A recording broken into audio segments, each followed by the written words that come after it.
Hello, I'm Jim Cuno, president of the J. Paul Getty Trust. Welcome to Art and Ideas, a podcast in which I speak to artists, conservators, authors, and scholars about their work. The words almost look gay and merry because they're played or danced, is the way I describe it. They dance on the page in a way that looks quite lovely. In this episode, I speak with Nancy Perloff, curator of modern and contemporary collections at the Getty Research Institute, about her recent book titled Explodity: Sound, Image, and Word in Russian Futurist Book Art.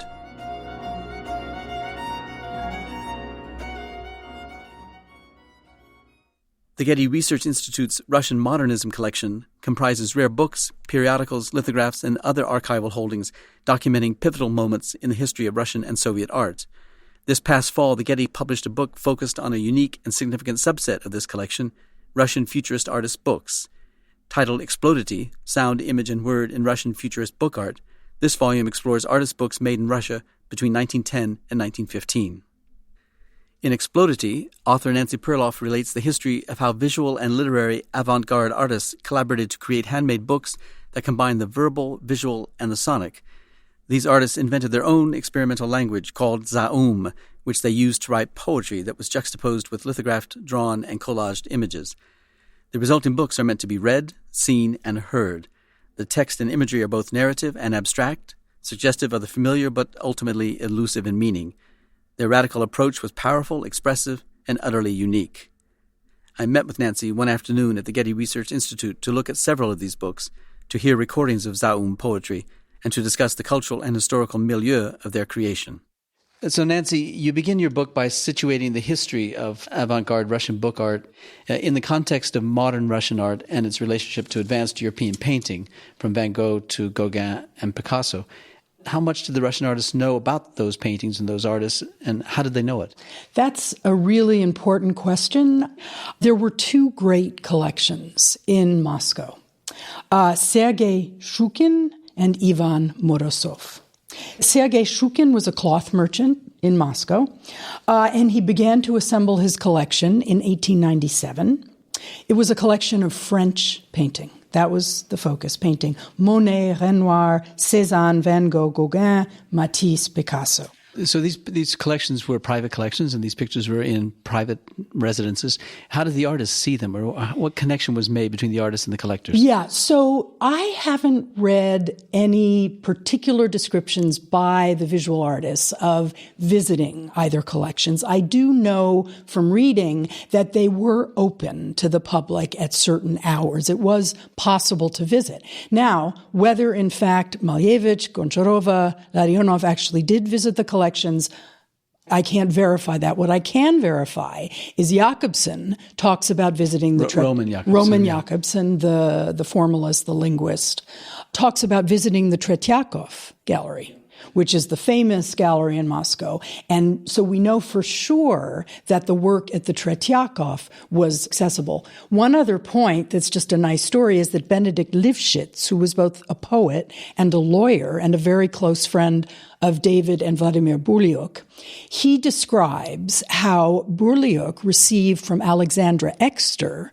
a postcard that she had brought back from Paris of a Picasso, either painting or collage. So there are avenues like that as well for learning about French art particularly. And we know at some point, might be in the early teens, Natalie Goncharova and Mikhail Larionov, maybe the both of them went to Paris. And I don't know if Malevich went to Paris or not.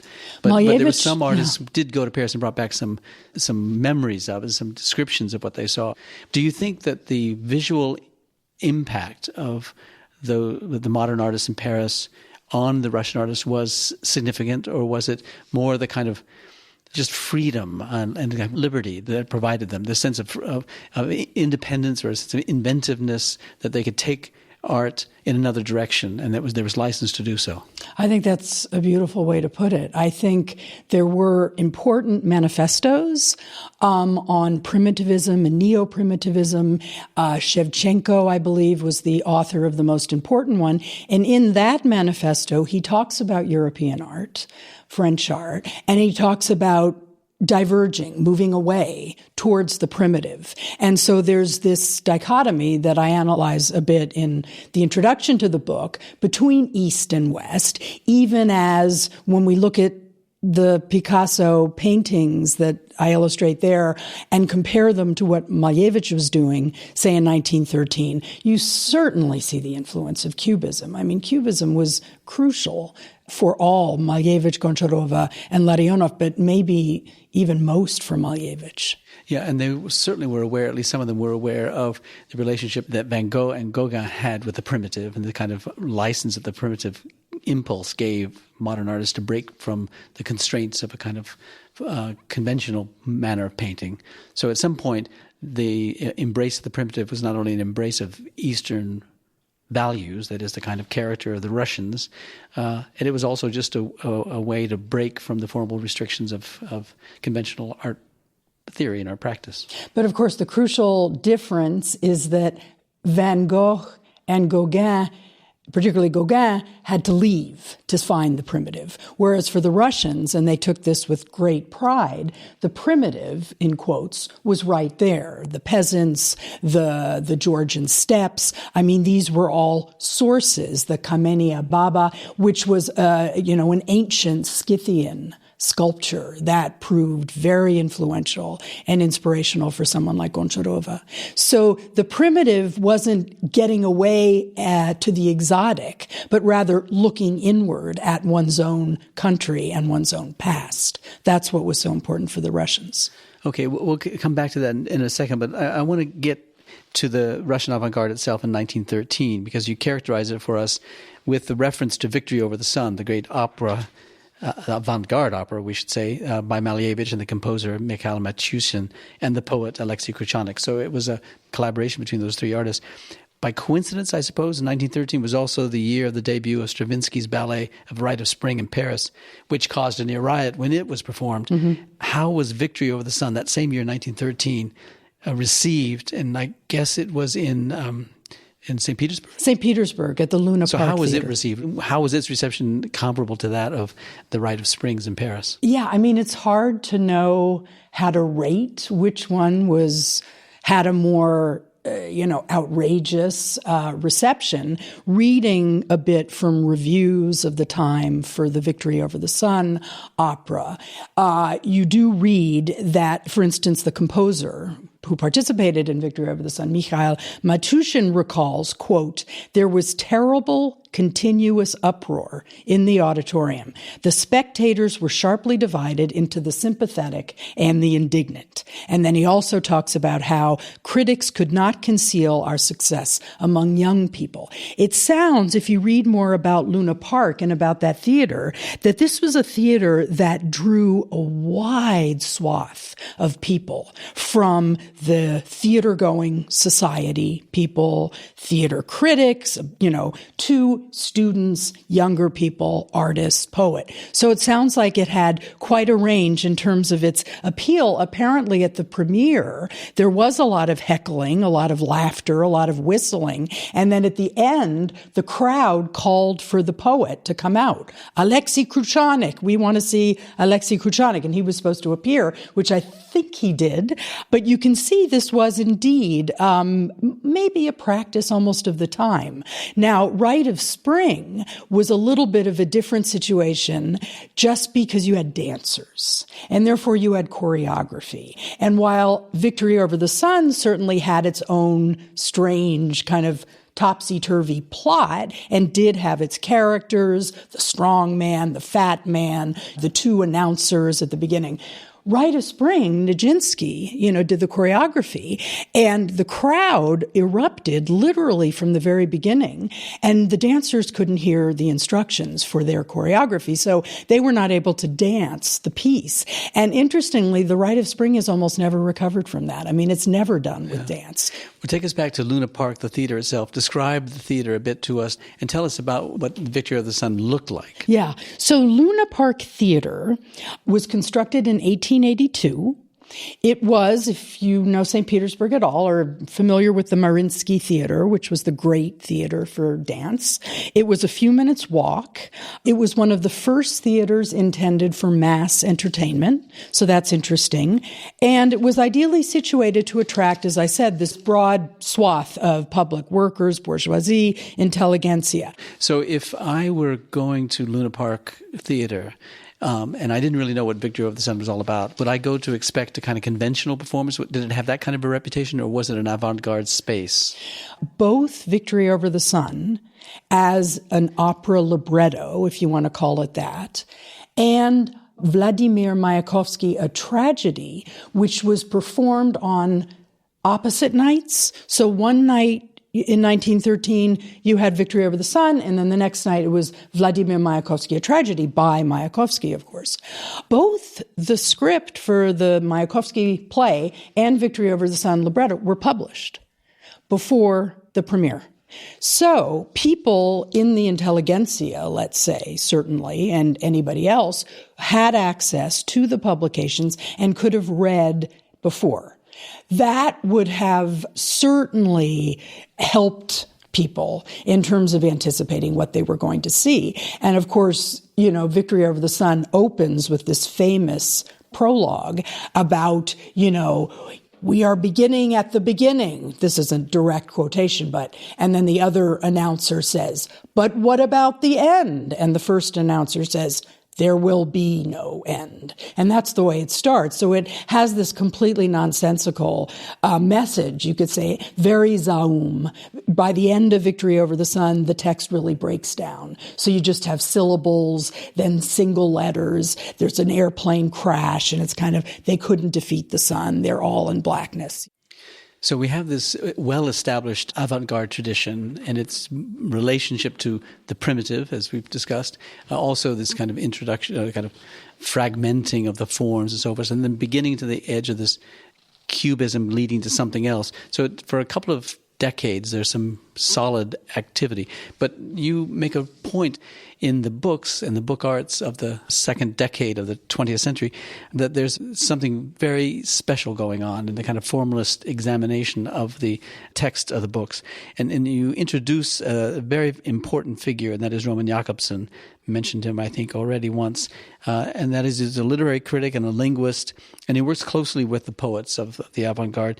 Tell us about the relationship between this literary theorist and this linguist, Roman Jakobson, and the poets, and about what drew a linguist, after all, a kind of academic of the highest kind. What drew him to the poetic experiments of the Russian avant-garde? He was extremely precocious, born in 1896. He was only 15 years old when he met Mayakovsky, so that was 1911.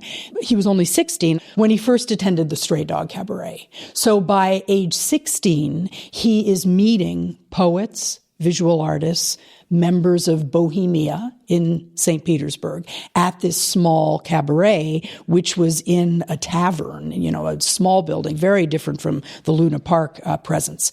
From the beginning, Jakobson was fascinated not only by poetry, but by the visual arts. And he writes a lot in his memoirs about 1912, 1913, being these critical years of interdisciplinarity. He doesn't use that word. He talks about relationships between poetry, sound, and the visual arts. And he's very, very, very focused on that. Now, with Malevich, and I think in answer to your question, Malevich may be the most important artist to link Jakobson to, because they shared this incredible aesthetic together. They first met in Moscow in 1913.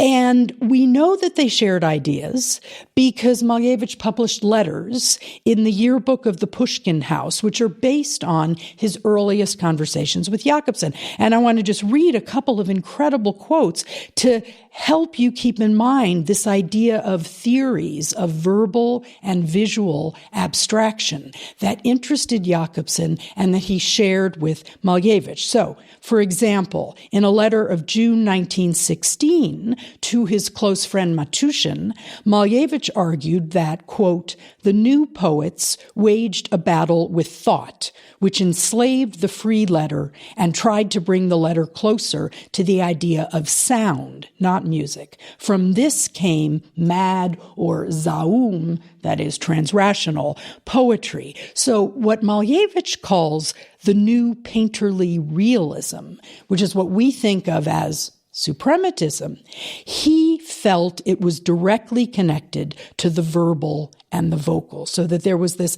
analogy and the presence of the verbal and the vocal in Zaum. So you have the painterly, abstraction, and the idea of sound as abstract, the verbal as abstract. So that comes together in those analogies. There's a second quote following the Malevich quote. This is a summary by Roman Jakobson of the verbal, vocal, visual line of thought, which shows his shared aesthetic with Malevich. And keep in mind, with Malevich, abstraction and painterly realism. Quote, Jakobson, the theme was that the verbal sound could have more in common with non-representational painting than with music. This topic vividly interested me both then and much later. The question of the relation of word and sound, the extent to which the sound retains its kinship with the word, and the extent to which the word breaks down for us into sounds, and further, the question of the relation between poetic sounds and the notation for those sounds, that is, letters. So we've got a theoretician, we've got visual artists, we've got sound artists, that is, musicians like Matushin, and we have poets. And the poets are a motley crew who come from different parts of Russia and make their way to the capital cities. Tell us about them, in particular about Khlebnikov and Kruchanak and Mayakovsky. The stories of the different artists and poets, in this case poets, are quite fascinating. So Khlebnikov was born in 1885. Velimir Khlebnikov is his name. He was born actually Victor Khlebnikov, and I'll mention something about his name in a minute. But he was born the far eastern part of the Russian Empire, the northern tip of the Caspian Sea below the Ural Mountains, so quite far. His family moved frequently over great distances and finally settled more permanently in the city of Kazan. And Kazan is not even so far from where he started. And that's where he enrolls, not in the visual arts or in poetry, but in mathematics, while also studying drawing. At a local school? A local school, yeah. This was University of Kazan, which, according to literature, was a very prestigious university, and that's where he studied. There are many highlights for his career. Let me just mention some of this early background because it's so interesting. In 1905, he and his brother embarked on an expedition to the northern Urals, so back towards the eastern side, to record bird songs. Influenced by their father, they wrote an essay, which they later published in 1911, containing detailed descriptions of bird calls. And this description of the bird calls anticipates Zaum, the transrational. So he'll describe the P-E-E-T or kak, these various kind of syllabic seeming sounds that already start to suggest a kind of Zaum. And his first poem, the first poem he ever wrote, was called A Bird in Captivity and was about a bird and kind of the bird song idea. And also Khlebnikov's sensitivity to animals that were held captive. That was something that he was interested in and that influenced the book that he gave a title to, which was called Sadok Sudé, A Trap for Judges. And it's both words are invented. Khlebnikov had a bent for neologism.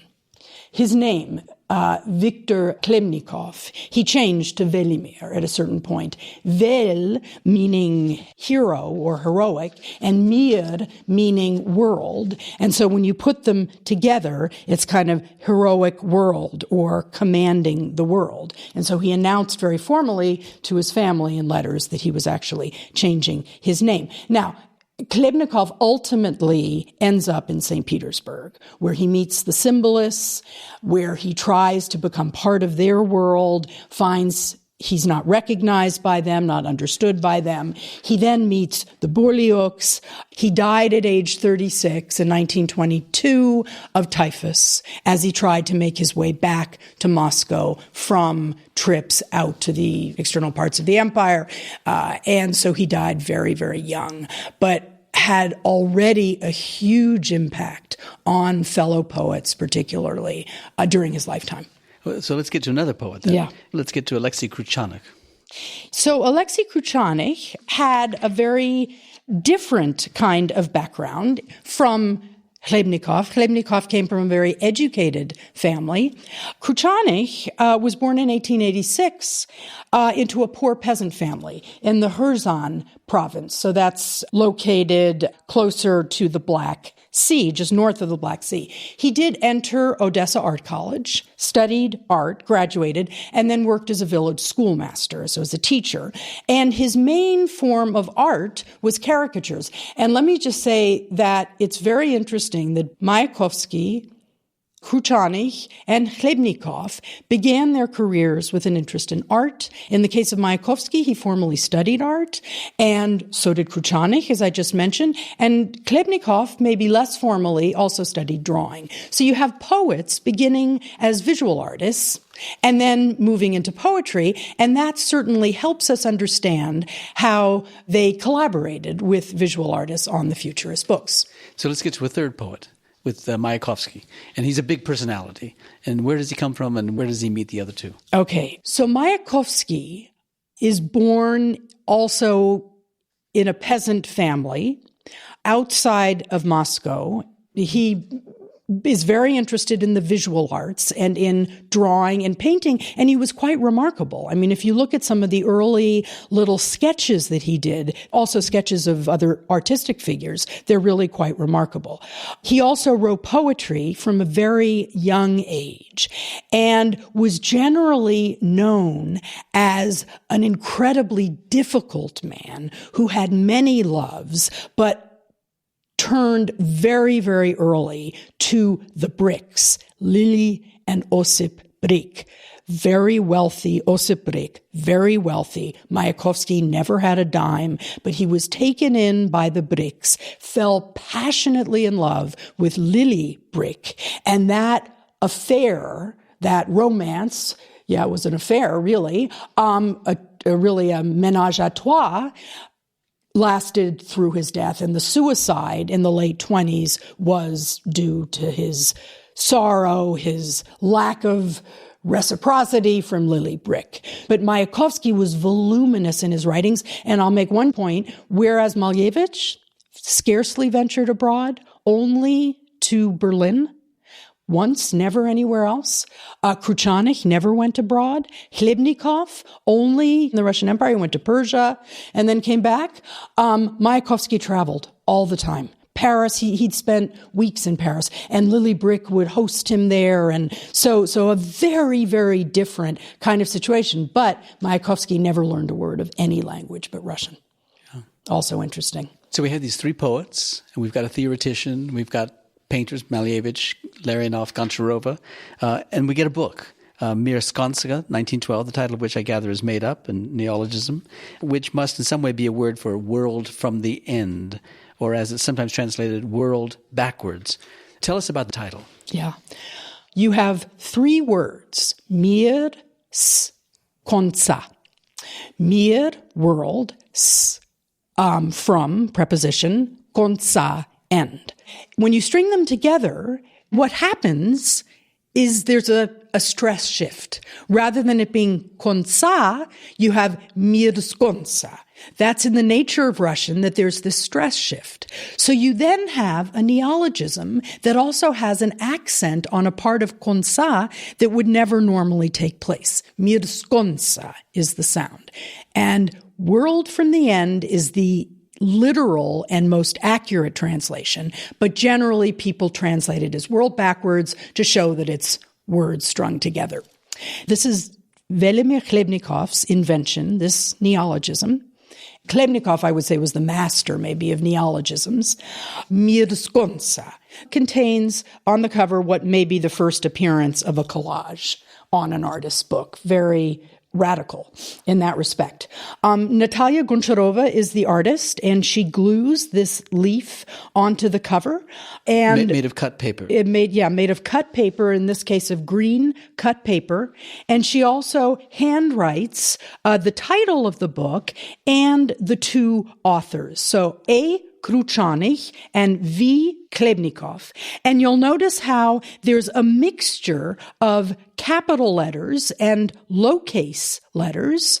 And what she's doing is already acting out, in a way, this idea of mirskonsa, which means not only reversibility, but the idea of moving away from the linear, moving away from the legible into something that breaks the strictures of time with reversal. So she's making this hard to read. And that idea of the illegible courses through the entire book. You've mentioned or used the word Zaum once or twice before. Tell us about that and how it plays itself out in the text itself. Yes. The idea of Zaum, Za means beyond. We have, just the way I explained Mirskonsa, Za, beyond, the mind. So beyond the mind, again, it's a neologism. You're bringing together a preposition and a noun that don't go together. And it's translated maybe most effectively as beyond sense, also trans-rational, beyond the mind. Is it thought to be somehow like a primitive language, or is it thought to be a kind of supernatural language? I'd say more a primitive language, and also a language that epitomizes moving away from syntax, which really goes with linearity, if you think about it, and moving into a world that, yes, I'd say can be primitive, but also can be spiritual or mystical, because sound plays such a role. So, for example, if we look at this page, now we're looking at a page inside the book Mirskonsa. This is a page that is done by Goncharova, which means she handwrites the text and she handwrites down here. However, Kruchanych, who does the poetry, and Khlebnikov called artists like Goncharova handwriting artists, because they were the ones who actually handwrote the poem. But this is a collaboration, and we really need to emphasize that. Well, in the middle of the page is an image of some kind. It looks almost flowery-like. Yes. Is that hand-drawn or is that lithographed? This is lithographed. Everything, all the actual handwritten and drawn-looking pages are run through a press and are lithographed. What isn't lithographed, and I'm getting ahead of myself, but I'll mention it, are pages that are rubber stamped, of course. And I'll talk about the rubber stamping in a moment. But if we look at this page, we can really see how collaboration works. At the bottom of the page, you have a word that's repeated. And you can see that the letters are... What is the word? How would you pronounce it? Veselya. Veselya. Does that have a meaning It that's does conventional have a meaning, meaning. or is it a made-up word? No, it is a real word. It means gaiety or merriment. And the words almost look gay and merry because they're played or danced, is the way I describe it. They dance on the page in a way that looks quite lovely and gay and merry. Well, let's hear what it sounds like. Okay, let's hear what it sounds like. Спаси ножницы режут, родные племянницы подглядывают, болен, не вылезть, стреляются хорошо, лишь раз. And if I were in the audience on the evening in which that's read for the first time, would I be able to make sense of that? Or would it be just abstract sounds? You mean if you were a Russian, if you were a member of the Russian audience? I think you might be able to make out what some of the words mean, because there are words in there, as you can see from the English translation.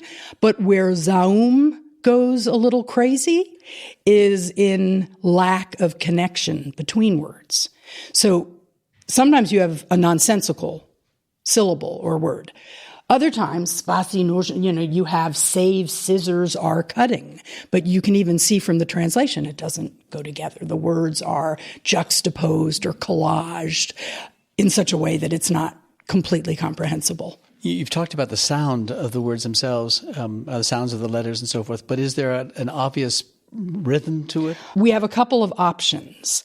There are books, or there are poems even in this book, that do really follow Russian meter. And Russian meter had a very clear organization. There was a whole division of different patterns of stresses and non-stresses.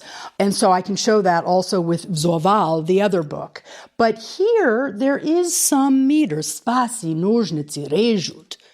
Rodnia, plemnianici, podliadivayut. But what I argue in my book is that the Zaum poets will give you some meter. But then just when you think there is a meter that you're going to follow, they do something different. They add another stress. They take out a stress. So, spasi, nožnici, režut, rodnia, plemnianici, podgliadivi, 3 stresses in both of those lines. But then, vajut polni visit. Suddenly you're short a syllable and you're not sure what's coming next. And that's part of the play. And it is play. It is playful, the unexpected. So there's a value to this book in the oral sense, that is, that one would hear it read aloud or incanted aloud, let's say. There's a visual value when one sees it. There's the literate value of one reading it, and so forth. And in the same respect, it's a handmade book. Do you have any sense of the edition size of the book and how many there would be? Yeah, there were 220 copies of Mirskonsa, and each copy was different. Different in what way? The cover, for example, a green collaged leaf that we see here. If I had with me a version, or a copy, I should say, held by the Mayakovsky Museum, instead, you have a gold cover. Gold collage. Looks like it's cut from wallpaper. Yeah. Hard to say. Yeah, maybe, or just some kind of gold leaf or fake gold leaf that they found. But this is the same book. The image looks to be a flower or vegetable form of some kind. Mm-hmm. Is there some relationship between that image and the content of the book inside? Yes, absolutely. Because if we look at this, what's so really remarkable about this page is Goncharova connects her collage-like drawing, which looks a bit like a leaf or a flower, has a folk-like quality to it, just as Veselye has a folk quality. At the same time, the drawing is about cutting, because you see the cuts going through. And this is about scissors, cutting.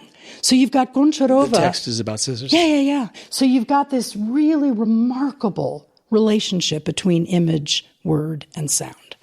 Let me read you the English of the text that's above the drawing so that you can see how it relates to this Zaum nature and to this idea of cut flowers. So, save scissors are cutting, nieces peep, sick not to crawl out, shooting well only once. And let me just add that word choice in Zaum is based on sound, much more than it's based on meaning. Sound is primary. Now, the image that we're looking at, and even the language, as we've heard it read in both in English and in Russian, it seems to be fractured and exploded, as if something had exploded in the room, and sound is everywhere, and image is everywhere. The title of your book comes from a title of a Russian book in this series, or in this group of books, called Explodity. Tell us about that book, and let's hear some of the Russian. Okay, we're looking now at the book Zoval, which is translated loosely as explodity. And just to explain that, Zoval is the past tense of the verb to explode in Russian, vzovat.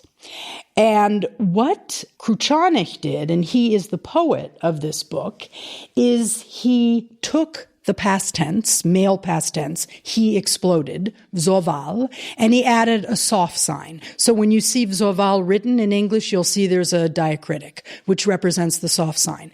By doing that, he turns it into a noun. So you have he exploded turned into a noun, translated loosely, explodity, a neologism.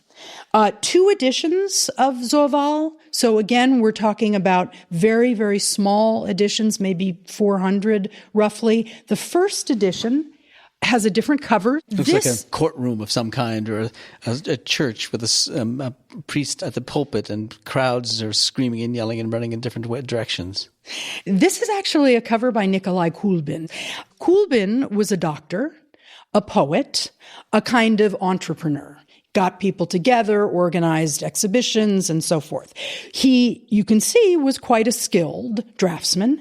I like to think of this, but I think it can be anything, as one of these public debates, these futurist debates, where there was cacophony and they were yelling poems and manifestos and the crowd is screaming. But it can be whatever I think one wants to make of it. But do pay attention, too, to what he does with the handwriting. It's Alexei Kruchanych here, the poet, Zoval, and that's the soft sign I was referring to. So explodity. And the cover image on the second edition book looks to be a kind of a factory or an urban scene in which the explosion is the just kind of fractured light forms across the surface of the architecture. Yeah. I mean, I see it as a kind of urban apocalypse with, towers seeming to bend, windows curving, the chimney smoke still going up, and this kind of chaotic lettering, which is a little bit like what Kulbin does. The artist of this cover is Olga Rozanova, and she was an incredibly important figure, also died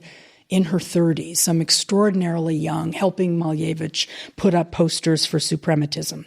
This book differs from the first edition in the lithographs. So if you go through this book, where you have rubber stamping in the first edition... Which is to say that the text is printed by rubber stamping.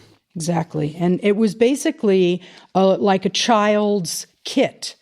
So these are the exact same poems. So one is rubber stamping and one is actually lithographed, handwritten and lithographed. Yes, exactly. And we can actually listen to these. I just wanted to draw that distinction between the rubber stamping. The rubber stamping was something that Kruchanych specialized in.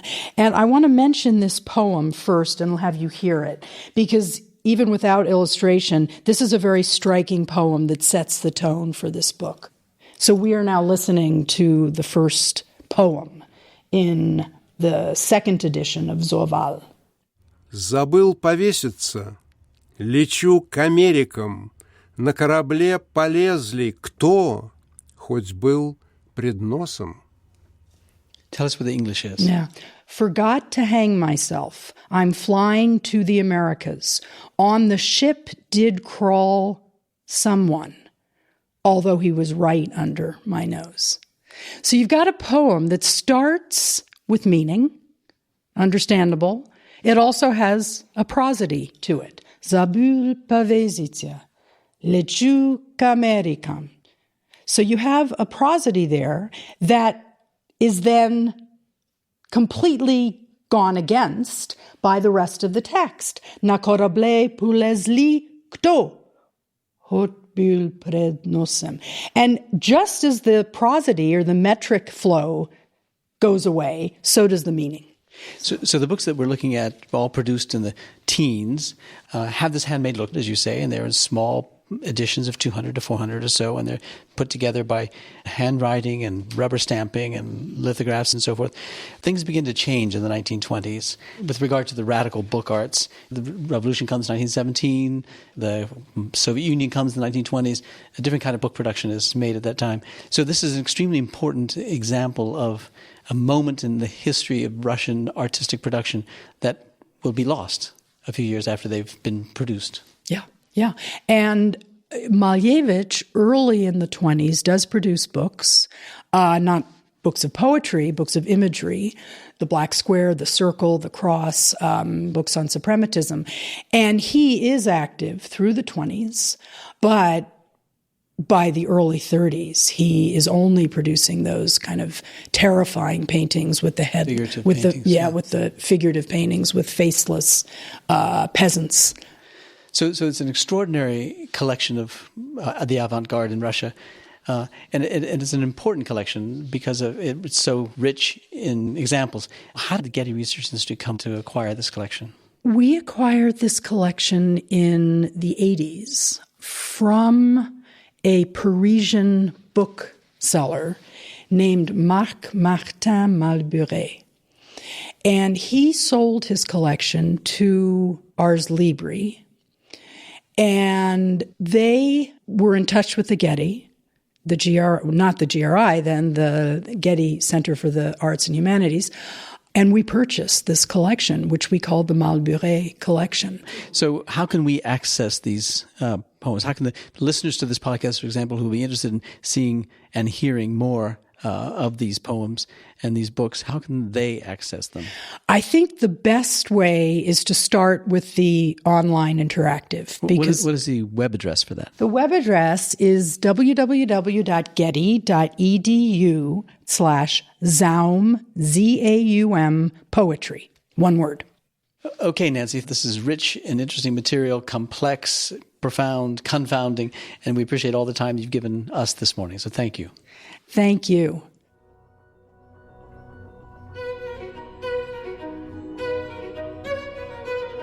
As Nancy noted, you can visit the online interactive at www.getty.edu/Zaum poetry.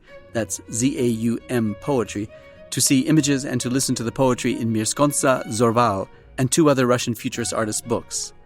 And if you happen to be in Los Angeles, stop by the Getty Research Institute to see the exhibition Concrete Poetry, Words and Sounds in Graphic Space, which explores the visual, verbal, and sonic experiments of the 1950s, 60s, and 70s. The exhibition is up through July 30th, 2017.